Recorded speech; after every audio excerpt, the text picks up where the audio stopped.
Welcome to Cape Media News. This is Candid Candidates, and today we are joined by Tom Nickinello, candidate for Select Board in the town of Yarmouth. Tom, thanks so much for being here today. Absolutely, yeah. Thank you, Mitch. This is great what you guys do. We've had a communication issue for many years now after the registers left our territory, and as you see, a lot of municipalities are hiring communication people. So what you and your team does here is absolutely phenomenal. And there's nothing like getting anything done unless you communicate, right? Right. So thank you. Well, thank you. Yeah. And so what we're trying to do here is just get to know the candidates, not so much policies, but Sure. just like who you are, Yep. what you stand for.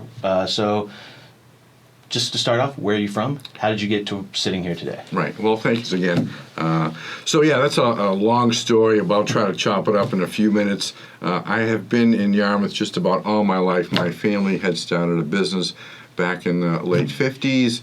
We opened up in 1961, right on 28. It's an entertainment facility, and next door was a little motel. We had 36 rooms. My mom and dad ran that, and my uncle ran the other part. So I've been involved with the Cape for a long time. And as I was growing up, getting my education in Natick, that's where we were born, and we would always come back in the summertime. And in those days, Mitch, back in the 70s, when you left here in the fall, everybody boarded up everything. It was like not even the seagull showed up. It was absolutely amazing. But it's all changed. As you know, we have a lot of people here now. We have less resources and very poor infrastructure. Those are one of my main things I'm working on. But, I had a great upbringing. My family are very hardworking entrepreneurs. They had multiple corporations as I was growing up, so I get a good mix of a feel of what was happening. I had my first crew of 25 when I was 15, so I was able to master people's personalities and help them along with life. After I made my education, I got married very young at 21, had two beautiful kids. I have a lovely wife for 40 years now. And after the education process, we moved down to the Cape full time, 2008.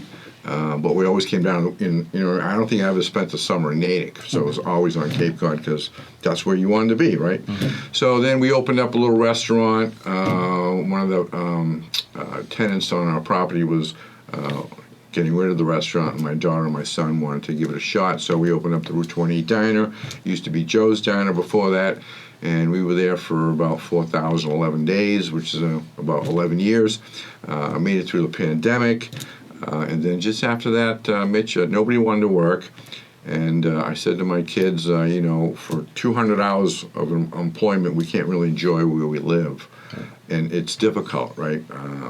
Business is great, but if you don't have a little personal life and try to enjoy some of it, then you really got to look at what's going on, right? So we were able to, move that along, sell the business, and everyone's got their own. I've been a general contractor for 37 years now, so I go out in the neighborhoods. People call me for jobs, whether it's redo a whole house or part of it, or landscape design or whatever. So I've had one-on-one interactions with a lot of our residents for many years, and Yarmouth is a great community. It's just, we have too many residents and not enough businesses, right? If you look at the Commonwealth, 351 communities within our Commonwealth, the average tax rate structure is 20% commercial and 80% residential. That's a healthy mix, right? You don't want too much residential because you need the money for all the services, right? So in our community, we're way below that. When I was younger and my hairline was full, at the Cape Cod Coliseum was here, right? And we had about 17% commercial tax rate. We had a very good commercial base, so our town could do things, because if you don't have any money, what can you do, right? So now we're at 4%, and our residents are carrying 94%. So we've gone in the wrong direction, and yet, as you know, with the cost of everything, and everything needs to be done, we need some money, right? We just can't keep on going to the residents and ask for more money. We have sewer coming in Yarmouth, as everybody knows, which is fantastic. It's 40 years too late. However, we're getting it, and we might be able to save our environment because we have a chemical imbalance, right? So we need to smooth that out. So if we can up the commercial a little bit with the sewer and get our residents to pay less, I think that's a healthy community.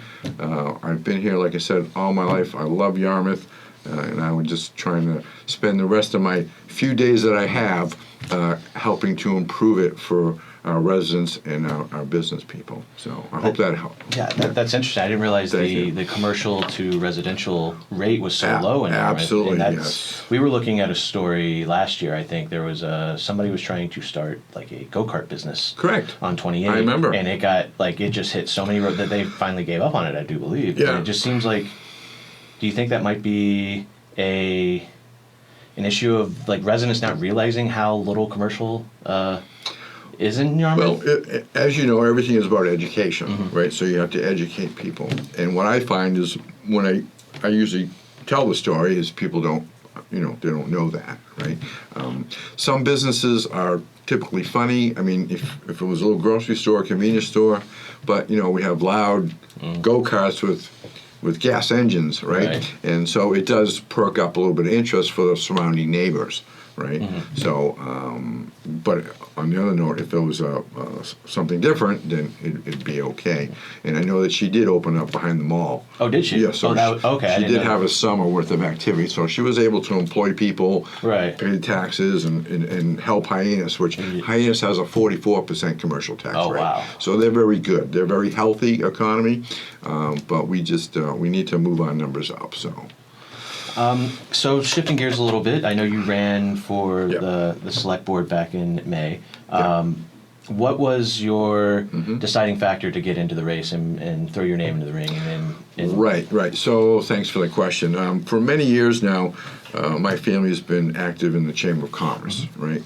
Since 1962, most of the towns got their own Chamber of Commerce. Since 1922, we had the Cape Cod Chamber, and then for whatever reason, everybody split up back in the 60s, and they took it on themselves. So our chamber does a great job. We had a great executive director for many years, and as I was maturing and the older generation was maturing out, right? So it was my turn to move in probably about 13 years ago to take over from my relative that was doing the chamber work. So it's important to me to make sure that a healthy economy has a balance of both, like we're talking about before. So one of the reasons people kept on asking me, because I'm part of the Chamber of Commerce, we do a lot of interactive things with our business people, our business community, and our residents, right?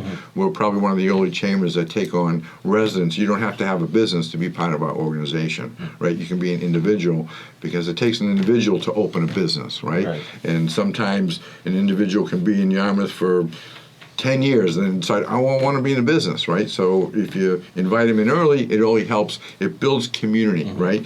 So I was asked a few times as the select board was getting, candidates, Tom, why don't you run? And so I just said, well, I'll throw myself out there, and, my experiences over the years working for different companies, and then working for myself, and then working for my kids, like I said, working for the diner. I have a good breadth of what our community is looking for and how to make it, somewhat fair for each party, right? You got the residents and you got the business people. So we all work together very well. It's just that we need more. So they all encouraged me to go, and being involved with the town for probably a decade. I was sitting on the Board of Appeals for many years. I did a little stint there. And I was also on the Personnel Board, which reviews the criteria for each individual for the municipality, which we have like over 300, right? So it was very easy for me to go to the next level, where running your own business, you do all that anyways, right? You're part of all that. When you have your own business, you're the bookkeeper, you're the payables, you're all that stuff, right? I mean, we don't have a lot of money just to hire all these people because you're trying to make it work, right? And then you have to worry about your government coming in and taking what they want to take, right? Which is fine. I mean, I love my government. It's one of the best. It's just sometimes the managers that manage it have need to whatever. But yeah, so that's how I get into it. Thank you. What are some of the differences you see in running a campaign in like the normal election cycle and now doing like a special election? What's the big differences between the two? Well, I think it's the recognition from the community. I think they all expect, because they know when it's going to come up, right? So when you have something like this situation where Mike Stone did a great job for many years and then the good Lord decided to take him, now it throws it off kilter because they're not, they're not keeping up with it. And also in the springtime, I think you have more positive, more energy, right? People coming out of the winter, they want to be excited, and then this time of year, what are we doing? We're all, exhausted from the, we just probably processed 5 million people in our region over the summer, and that really takes a toll on everybody in the service business, right? How many restaurants did we see not open 7 days a week this year, right? And everybody else that's affected, right? So you come this time of year and everyone's, trying to recoup or make plans to go away or whatever. So yeah, I think it's a little bit of that, and then you get your core group. There's a core group of people in each community that no matter what happens, they're there. Right. And we can't do anything. Those people are wonderful, right? We can't run the town without them, right? So it's pretty much the same, but it's a little bit different. More candidates in the springtime, and then this election is only 2, right? So maybe that has something to do with it. I don't know. But as far as me, I'm a workaholic. I get up 4:30 every day, and I go till 10, 11 o'clock. And to me, I like to get things accomplished. Makes me feel good when someone calls me up and says, "Hey, thanks, Tom, for getting that done," and whatever. I mean, to me, that's what life's all about: helping people. And I like it when I get help, but I like it when I give help. So Tom, anything that we haven't covered today that you think would be important for the residents to know about you before we wrap things up today? Well, I think I can say, number one, thank you and your crew for doing this. Like I said, it's very important that we communicate, and hopefully many people get to see this. But I just want to help out my town. It's a great community. We have great people. We have a scholarship fund on our property tax bill, right?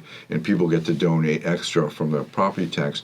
And, we have like over 500 people, consecutively always giving extra for the scholarship fund. So it shows that our people are very generous and they want the next generations to succeed and get educated. I think we've raised almost like, I don't know, is it $600,000 to scholarship kids over the last number of years?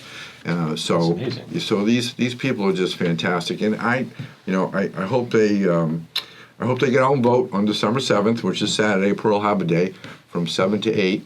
And I'm asking for your vote. I want to make sure that our future is solid on the resident side and on the commercial side, and also, bringing people from around the world to our community and showing them that, we're a great place. We may be last on the list alphabetically in Massachusetts, but we're number 1 when it comes to fun-filled, action-packed adventure.